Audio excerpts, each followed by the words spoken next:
and they like, and we know all of the songs, like, you know. Yeah, and I think so. I guess that was one of his points. Like he prefers to work that way. He wants to come in with his song finished. Reason. And to say, here you go, I've got this, as opposed to like he was arguing in the beginning that you bring a song in and we all work on it, right? What was he, you know, you and John work on these, you have a song and you and John have a song, and you know, he's like, I prefer to just have, you know, my stuff and come in with my stuff. Paul comes in with "Oh Darling" overnight. Remember that, where he's just like, hey, I got a song to demo. And it's "Oh Darling." It's amazing. I mean, it's, you know, one of the big songs off of Abbey Road. But that was the other thing I didn't realize is I think pretty much every single song on Abbey Road, except for "Here Comes the Sun," started there. Is written here.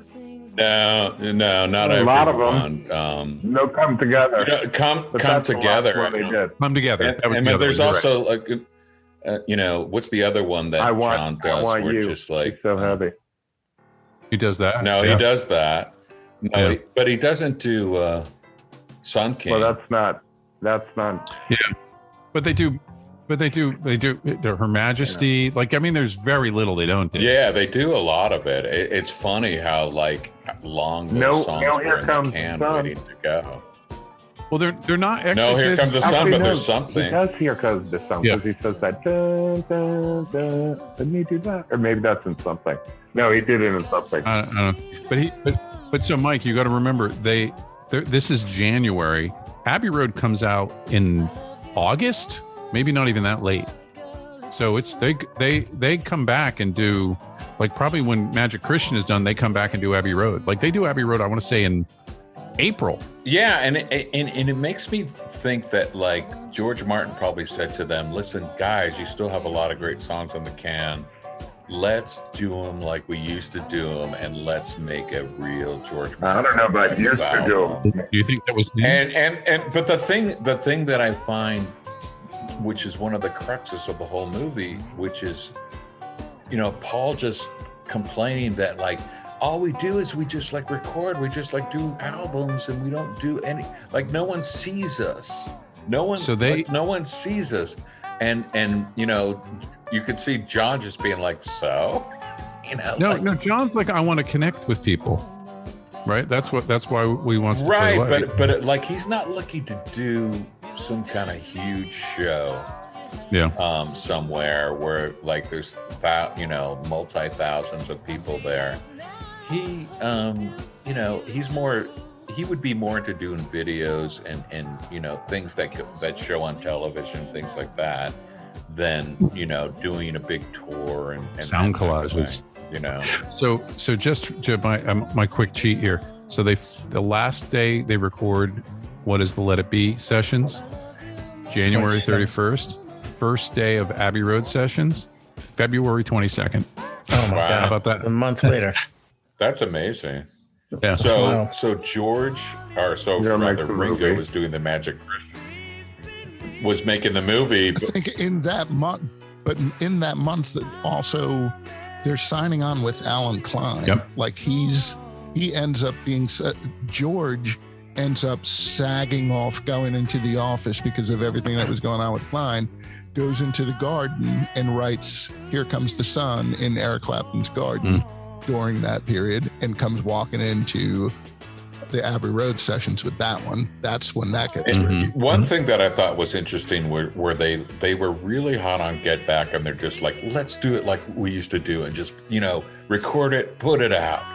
And I was expecting that Get Back was released earlier, but it wasn't released till April 11th.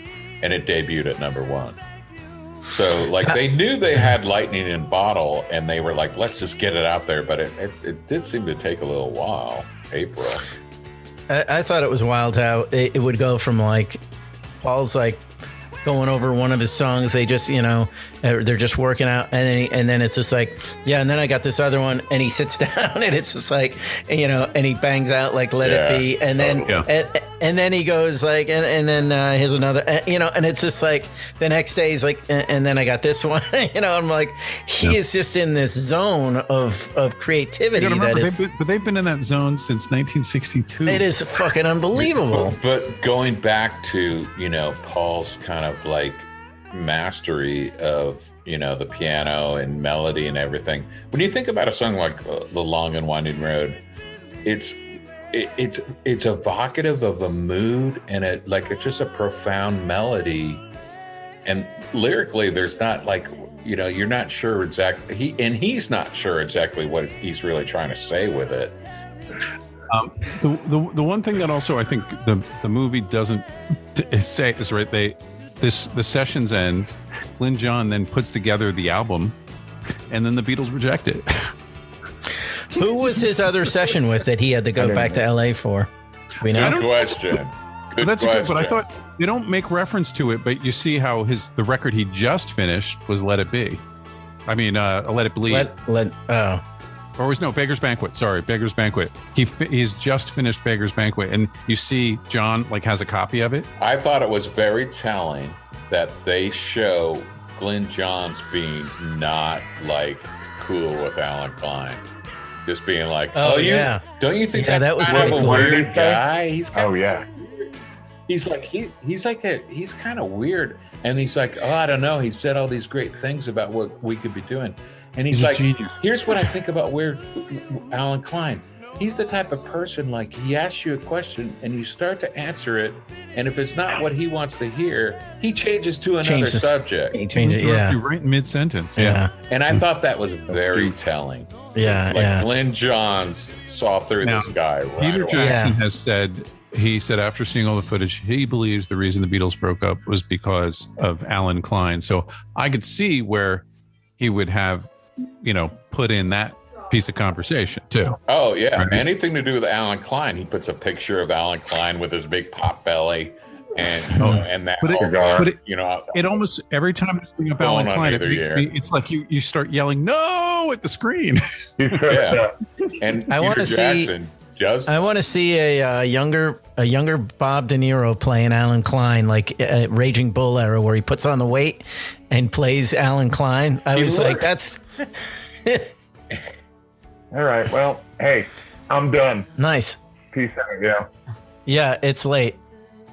Thanks for joining in here. Your radio show. Okay. Yeah.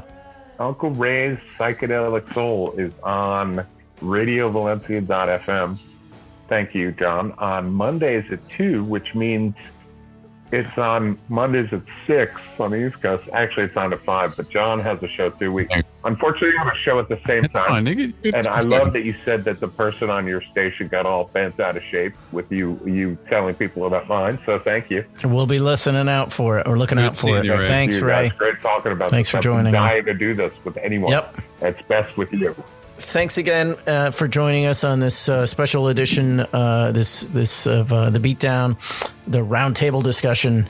It's been awesome to watch this, and my biggest thought of this whole thing is that we've listened to this stuff for 50 years as from kids on up, and this stuff has been in our culture and in our zeitgeist for this whole time, and now to see behind the scenes of how this, and see it on tape of when these songs came into form, is amazing. See you later, guys. Peace out,